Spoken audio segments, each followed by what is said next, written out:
Okay, so this week we read about the encounter that Yosef had with his brothers.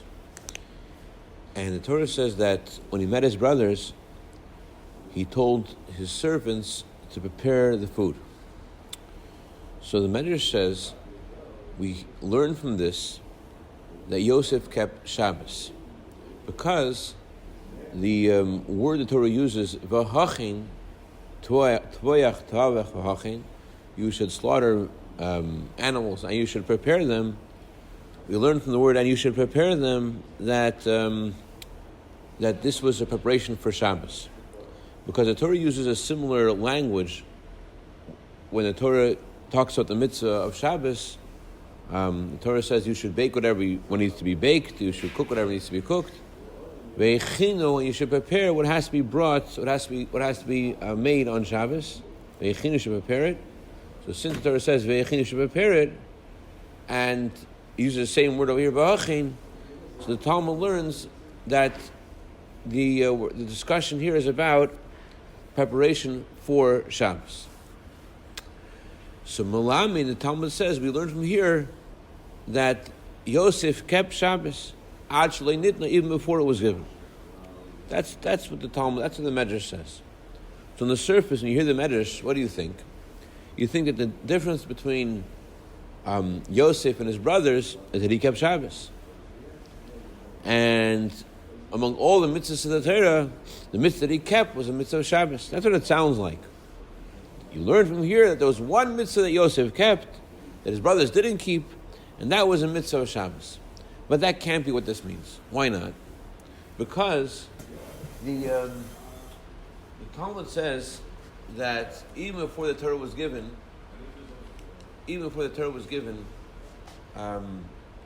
our forefathers always kept all the commandments. They kept all the commandments before the Torah was given. So that means that not only Yosef kept Shabbos, he kept all the mitzvahs. And not only Yosef, but all of his brothers kept Shabbos too. Because we learned that, and as Rashi says in Chulin, that not only our forefathers, but also their children, they received from their forefathers this behavior to keep the Torah. So the question is, why does the Torah single out Yosef as keeping Shabbos, when the truth is that all of our forefathers, including the 12 tribes, they all kept all the mitzvahs? So why is the Torah singling out Yosef and singling out the mitzvah of Shabbos? We have to say there's something special about the way Yosef kept Shabbos, and something special about why the Torah alludes to his keeping Shabbos in this verse of all the verses. Why is this the verse? Why is the Torah specifically alluding to Yosef keeping Shabbos by telling us that Yosef prepared for Shabbos? There must be something special about that specific. There's many things we do on Shabbos, and many things we do before, and many things we do on Shabbos about Shabbos. The fact that Torah alludes Yosef's keeping of Shabbos with the words, and he prepared for Shabbos, must be something unique about this. So there are those commentaries who say this. They say that it should have been forbidden to keep Shabbos. Why? Because the Torah says that if a non-Jew keeps Shabbos, he gets a death penalty. That's why even when someone is learning to become a Jew, and they want to keep Shabbos as preparation for conversion, the rabbis always instruct them, well, at least one thing you have to do to violate Shabbos. You can't keep Shabbos fully. And it causes a lot of angst and frustration. They want to keep Shabbos, but no, the rules are rules. You can't keep a full Shabbos, and you have to at least turn a light on or something. I remember one person who wanted to convert, and he was very embarrassed. He said, I have to turn a light on. Yeah, but that's the rule. They cannot keep a full Shabbos.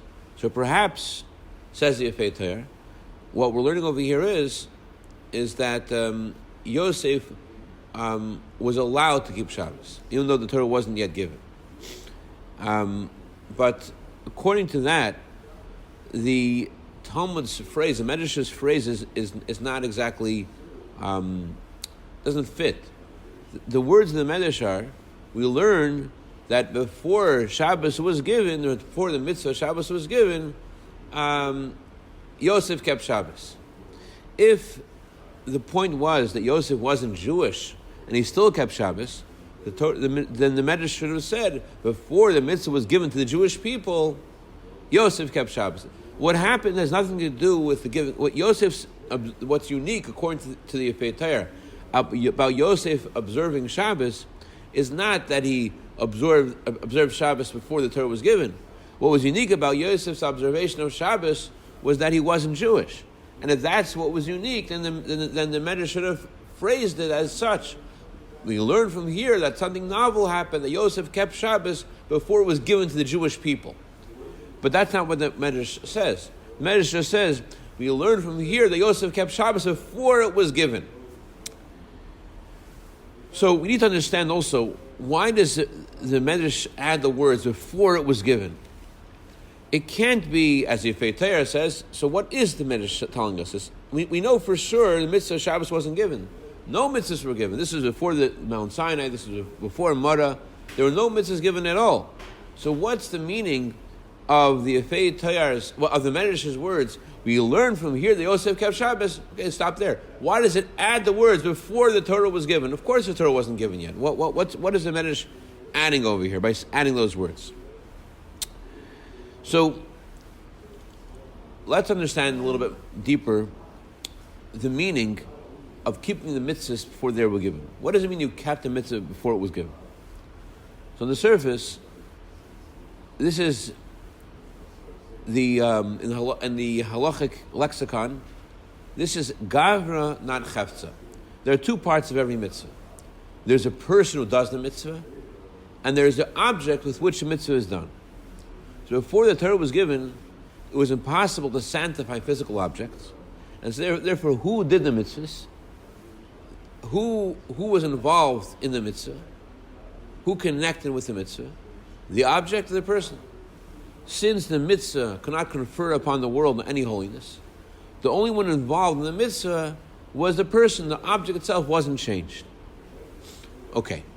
So when we say our forefathers kept the Torah, it means they personally kept the Torah. They did mitzvahs, but it wasn't that the world was changed. Nothing was changed in the world itself. That's on the surface what the meaning is of their observation of Torah. It was a personal thing. What about the objects? So the objects weren't different. After the Torah was given, are the objects different? And the answer is yes. Even before you take a lulav and an esrog and do the mitzvah lulav and esrog, those objects are designated as objects with which a mitzvah can be done. Although you haven't yet done a mitzvah, the objects with which you do a mitzvah are unique in that you can do a mitzvah with them. So what's unique about the lulav and esrog is not only that a mitzvah was performed with them. What's unique about a lulav and esrog is that they are different than all other physical things in the world, and you can do a mitzvah with them. What makes a lulav and esrog different is not only that you did a mitzvah with them, but also that it's possible that these are objects which are ru'uyim, which they are fitting that a mitzvah can be done with them. It's not just that a mitzvah is done; it's that it's possible that you can make a change in these objects. That's what's unique about a lulav and an esrog. As for our listeners who just tuned in, we're trying to understand the words of the Medrash, which says that Yosef kept Shabbos if the Torah was given. Seemingly, all of our forefathers kept all the mitzvahs, not just the mitzvah of Shabbos. So one explanation you might want to say is this: that you might say that Shabbos was different to all other mitzvahs before the Torah was given in the following way. A lulav wasn't special, wasn't designated as an object of a mitzvah before the Torah was given. Just like today, after the Torah was given, there's nothing unique about a lemon, because a lemon, there's no mitzvahs that are done with a lemon. So to an esrog had the same status before the Torah was given. Okay, but what about the mitzvah of Shabbos? Where it was a day of Shabbos designated as a holy day, it was a different day before the Torah was given. On the surface, you would say, yes, God worked on 6 days. He rested on the 7th day. So therefore, you would say that the day of Shabbos has already some at least potential holiness. It's already a day that which a mitzvah can be done in it. It's something which although there's no mitzvah yet of keeping Shabbos, but ad shalei nitna, before the Torah was given, there was already something in the day of Shabbos. So that's what the Medrash is alluding to by saying the koidim shalei nitna. It wasn't at all given. Not only wasn't it given to us as a mitzvah, but it wasn't even given into creation. There was nothing that changed the status of the day of Shabbos from the other days of the week. It wasn't something that it wasn't something that was unique. It was a regular day, and there was nothing of its holiness that was conferred upon its time. It wasn't given to us. Did the Jews keep Shabbos? Yes, our forefathers kept Shabbos. But there was nothing about that day that lent itself to the observation of Shabbos. Nothing about the holiness of Shabbos that was bequeathed to those 24 hours of Shabbos. That's true for everyone else except for Yosef. This is the unique thing about Yosef. The Medrash says that Yosef had something different happen with him.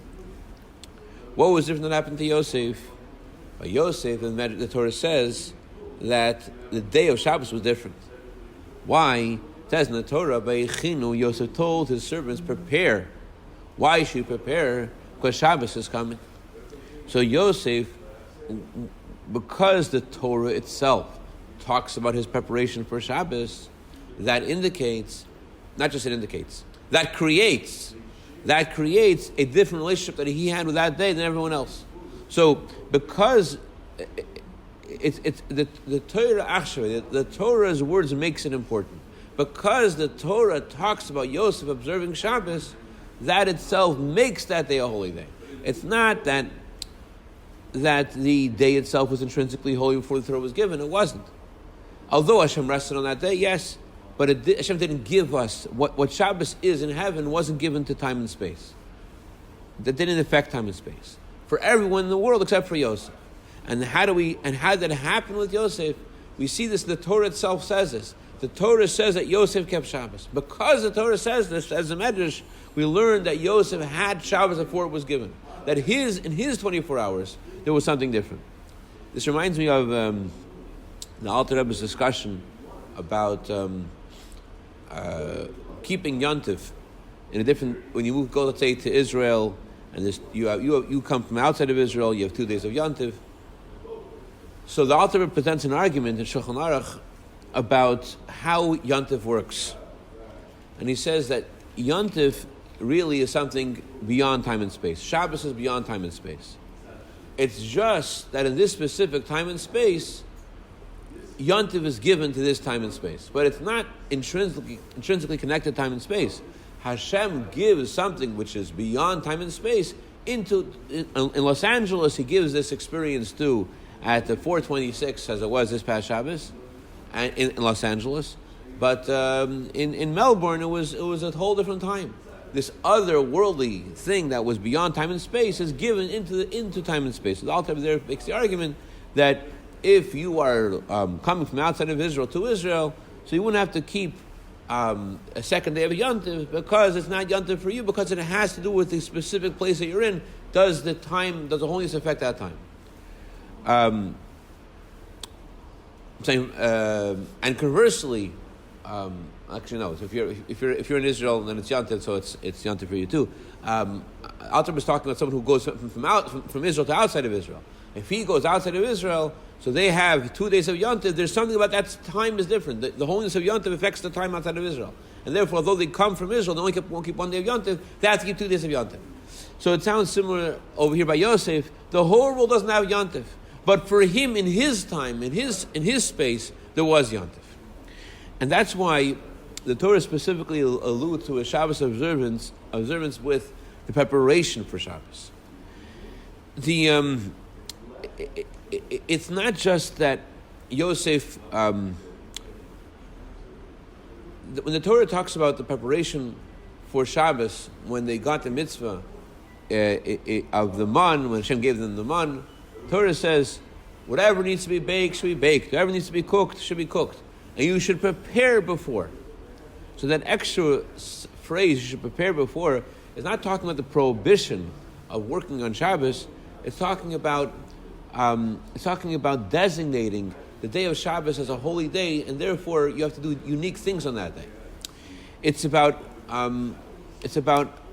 a designation that this day is different, and therefore you do things before that day because you want to make that day different. It's not. There is another text in the Mechilta which phrases it very different to our Medrash. The Mechilta says, in a positive way. The Mechilta says it this way. The Mechilta says, we see from the fact that Yosef prepared for Shabbos that he fulfilled the mitzvah of remembering Shabbos. The Mechilta says it in a positive way. But here the Medrash says it differently. The Medrash says we see from here that Yosef did not do things that he couldn't do on Shabbos because he kept Shabbos. He prepared for Shabbos before Shabbos. Why does he need to prepare for Shabbos? Because the day itself is different. It's a different kind of day. It's not just that he is forbidden to work on that day. It's a different kind of, it's not something which is just personal to him as a person, but it's something about the time itself. And therefore there has to be a unique designation of what happens on that day. So because the day itself is different, the time itself is different for Yosef. Okay. So now let's understand this according to Pnimius Yonim. Let's go deeper to understand why was it that Yosef himself was chosen to have this unique distinction of all of his brothers. Why did he have a different kind of Shabbos than everyone else? Why was he the only one that experienced Shabbos? Why didn't they? So there's a difference between Yosef and his brothers. Yosef's brothers were shepherds. Why did they choose to be shepherds? Because they wanted to be in a state of serenity and peace and holiness. And what better job than being a shepherd, to be alone with Hashem and not to be disturbed with worldly, mundane things. That's why they chose to be shepherds. They wanted to be connected with Hashem wherever in the field with their sheep. Remel, you want to be a shepherd? What do you think? Maybe. Okay. All right. Yeah. So, Dr. Bressman wants to be a shepherd too. Okay. But I have news for you guys. Yeah. That's not what Hashem wants us to do. And that we have to be like Yosef. Yosef had a different job. He was very involved with the world. He was not just an accountant for the treasurer for Egypt, which was then the superpower of the world. He was in charge of every detail of Egypt.